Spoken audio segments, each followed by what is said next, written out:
Hey everyone. Today I'd like to talk about the pros and cons of choosing UC Riverside versus UCLA for where to go to college.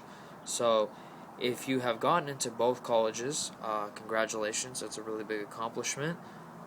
Be proud of yourself. And I know it's a hard decision, but I just want to preface this video by saying go wherever your heart and your balls tell you to go, figuratively. Go wherever you truly feel that you are going to do well and prosper in. Despite what I say, all of what I'm saying today is just advice, and you can take it or leave it, or hopefully it'll help you out. So, a little background about myself is I applied to college 4 years ago, and I only got accepted into UC Riverside and UC Merced. I entered UC Riverside in fall 2009, went there for 2 years, and then transferred to UCLA, which is where I'm at now. And I'm currently in my last quarter of my last year, so graduating this summer. So, first off, I think when picking a college such as UCR versus UCLA, you should look at what you want to do with the rest of your life. I know it's really early if you're only 18 years old, or even if you're a transfer at 20 to 22 years old. But you should really figure out what it is you want to do. Do you want to get a job just out of college and work for a little bit, or do you want to go straight to a graduate school such as medical school? So I'm going to give advice to both on where to go depending on your options.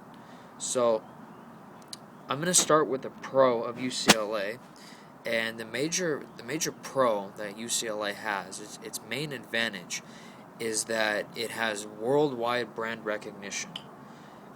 If you tell anybody in California, the United States, or even the world that you go to UCLA, people will respect that. People will look at you and say, wow, you must be a genius. You must be super intelligent. And they're probably right. You probably are, because everybody I've met here has something going for them. There's something special about them that makes them smart, and that's how they got in here. So that is the positive of coming to UCLA, is that that recognition and that validation that you are smart, that you are one of the smartest in the country, and people need that. I wanted that. I wanted that validation, and that's why I came here. That's why I transferred here. So that's its major pro. Similarly, it's kind of on the back end. The major con of UCR is that, or lower level UCs as well, not just UCR. I just use UCR because I went there. But the major con of UCR and other typical lower ranked UCs is that people look at you and say, UCR? What? I've never heard of that. Is that some type of private Christian school? You get the point. So that's a lot of times the reactions I got when I first started going there, when I would tell people. It doesn't have that worldwide recognition yet. It definitely is coming up in the ranks, but that's a major con, is that it's just not well known. It doesn't garner much respect from the general population, and UCLA does. But the main thing I want to talk about in this video, the two main things, is going to graduate school, such as a medical school, or simply getting a job out of college. Now, if you want to go to a medical school, you need a very, very high GPA, and you need a very high MCAT, as well as extracurriculars. But the first two, the GPA and the MCAT, are your most important things. You cannot get in without them. And MCAT we're not going to talk about, because that's up to you. That doesn't have anything to do with the school you go to or the professors you have. But for GPA-wise, you want it to be as high as possible. And I truly hate to say it, but medical school administrators, they really do not care where you went to school, unless it's Harvard, Yale, or Princeton, or Stanford, or one of the elite private schools where people already have connections to medical school admissions and to everything else in life at those schools. But the medical school board or other graduate school boards really do not care where you went to college. It doesn't matter where you went. What matters is how you did. And I'm going to say, for the record, that UCLA has been the hardest experience of my entire life academically. At UCR, just to give you a perspective, I had a 3.82 GPA when I left. I only got one B plus in my academic career in my intro biology class, and that was because I had just recently broke up with my first girlfriend at college, and was undergoing some other issues, and I now have my overall 4-year cumulative GPA is a 3.5.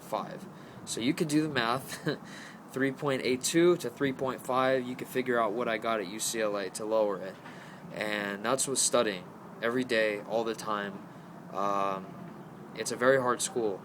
And I think if your heart is dead set, if you really know at 18 years old or 20 years old or however old you are, if you really know, I want to go to med school, I want to be a doctor, or I want to go to a great law school and be a great lawyer.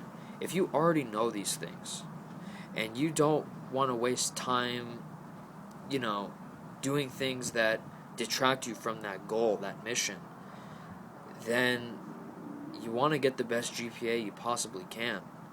And UC Riverside, as well as other lower UCs, I can't really speak for them, but I can speak for UCR.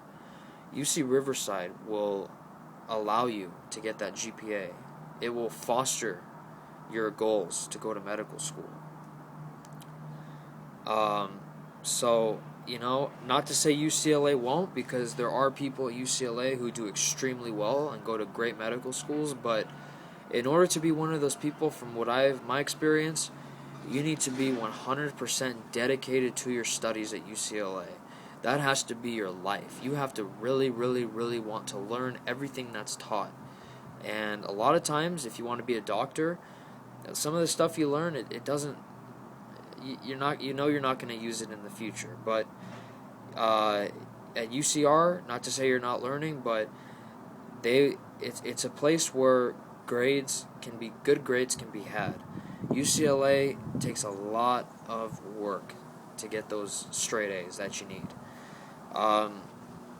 So I would say if you really want to go to a medical school and you got accepted into both UCLA and UCR, you've already proven that you can handle the coursework that's going to be thrown at you. You've already proven it. And I think if you truly want medical school, you go to UCR and you kick ass there.